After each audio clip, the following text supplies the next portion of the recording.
Hi, everybody.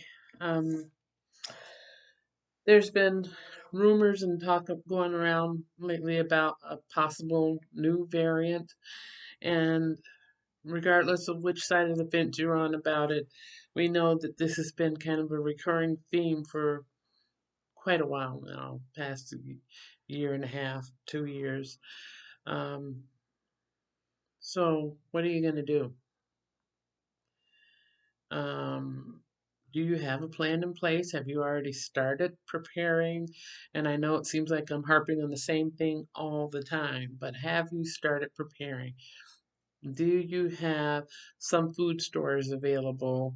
Um, do you have enough to have your home prepared for 2 or 3 weeks worth of food? Sometimes it can be kind of hard to judge how much you have, depending on if you were used to eating at certain times and having a certain amount of food to eat at different times, and if you're used to going to the store like every day, every other day, to just randomly pick up this, that, or the other, you might have to take a minute out of your day, actually look in your cupboards and look in your refrigerator, freezer, take inventory of what you have.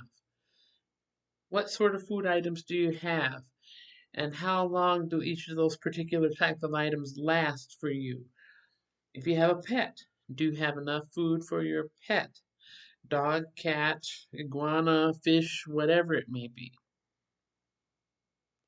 Can you get your home ready for at least 2 weeks worth of self-reliance?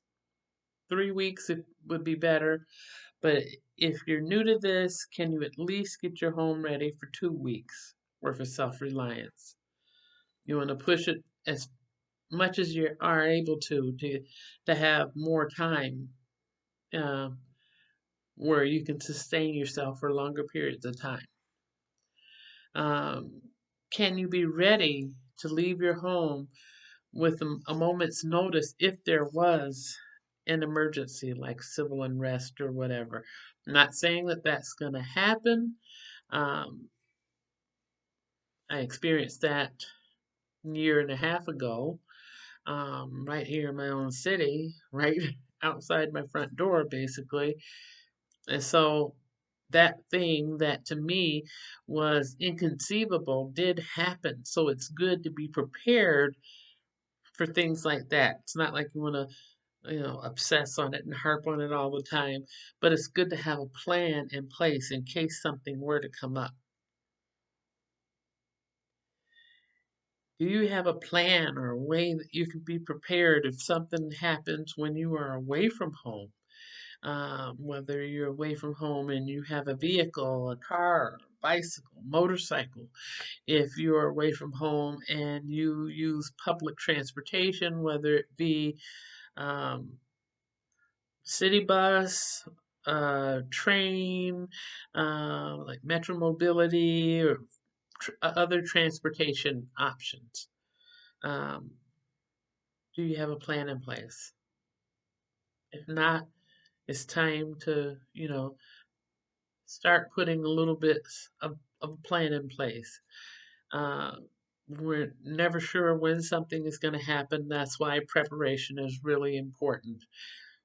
And I'm not saying that you have to take up all your time out of the day to work on that, but if you can sit down for 5 or 10 minutes and just start jotting down some ideas and having a plan in place, it'll be for the best for you. You know, it's better to be prepared than to not be prepared. I think 80% of America is not prepared for most situations that come up. So if you can be prepared, that is super.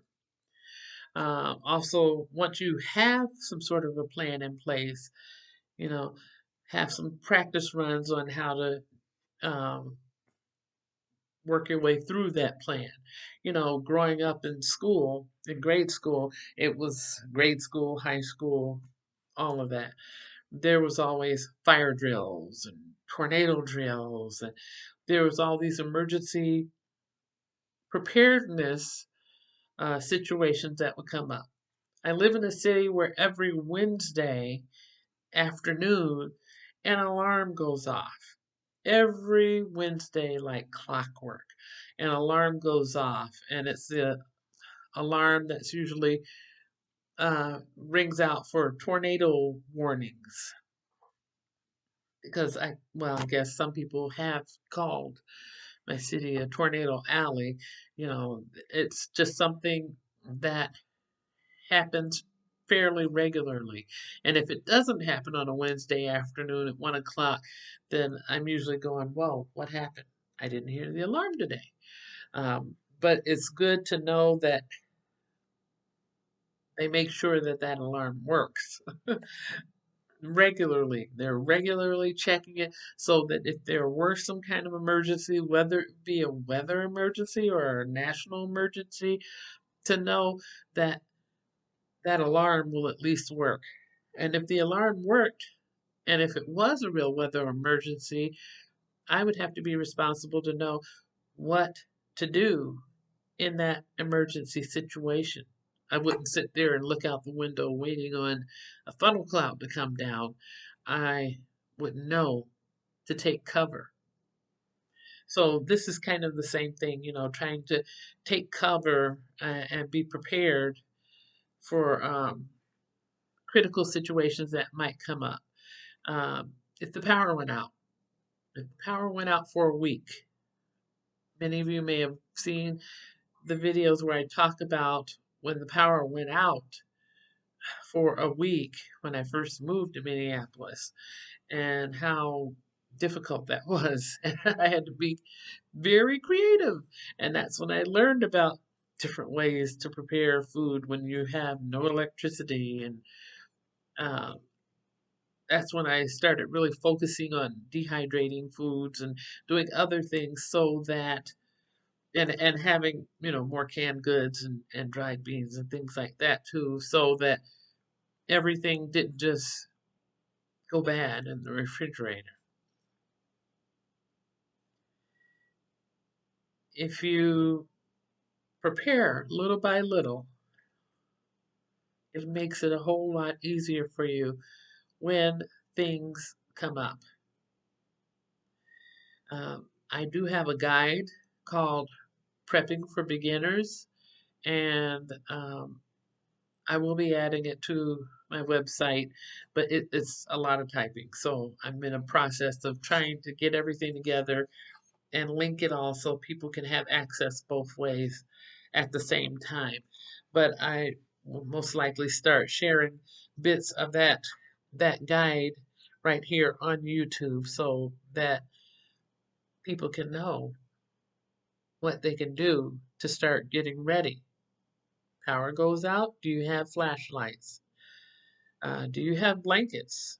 If it's winter time and it's 15 degrees outside, it'll get real cold real quick. Is your home, weatherproofed? Are you keeping your windows closed? Is there any air leakage in? Do you have enough blankets? Do you have proper protection when you're going out into the cold weather? Living here, where it seems like it's only like summer and winter, the way the seasons are here, um, you tend to have to either dress for the warm weather and just be comfortable and happy with that, or when it gets cold, dressing in multiple layers so that if I have too much on, it's easier to peel a layer off and still be able to sustain myself and to make it. So, just a few little things I wanted you to think about tonight, and I hope that you're doing well.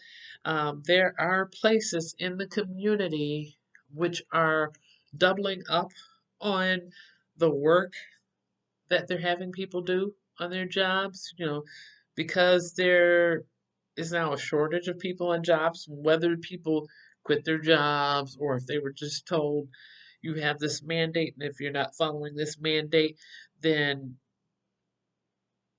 you can go look for another job because that's happening too. Um, that means that the people that are left behind more than likely will have twice as much work to do and still be expected to do things at the same level that they were doing them at. Um, just like going in the stores and you go to look for soy sauce or coffee or whatever, and you go in and you say, "What? I can't find what I'm looking for." Now, of course, now it's the holiday season, and a lot of these places were already, um, I think they kind of like prepped for the holiday season so that they would have something and so that they could, you know, be able to put that out now, with it being Black Friday and everything, and they're making their money. But for a few weeks before now, I would go in stores and I couldn't find a number of products, whether it be hair and beauty products, cleaning products, bathroom products, certain foods that are normally considered staples that you would find in the store. I wasn't able to find it at every store. So I'd have to go to one store for one thing, I'd have to go to another store for another thing, and it became really challenging. So while it's good right now, and there are some things, and they had some things on sale or whatever today, um, it's important to get what you can and store it away. If you have a cat, get an extra bag of kitty litter or extra package of food. Get a dog, get a little bit extra for that dog or that parakeet or the fish or the iguana or whatever it may be. Need laundry detergent? Get an extra jug of laundry detergent if you got the extra cash. Especially if it's something on sale, grab it. You know, dish detergent the same. Toilet paper, and I know people don't want to hear about toilet paper, but we know what happened last year with all the toilet paper and everything just kind of like disappearing because there were some people that received a over an abundance of toilet paper, and then later they thought, this must be too much. Maybe I should sell it or something. And then people started trying to sell that toilet paper. If you don't have a bidet at home, you may find that you need to have an ample supply. You don't want to be stuck without a square to spare. So, um, thanks for joining me tonight. Just wanted to share that little information, and I look forward to talking to you again soon. And we can go over these prepping for beginner basics. Take care.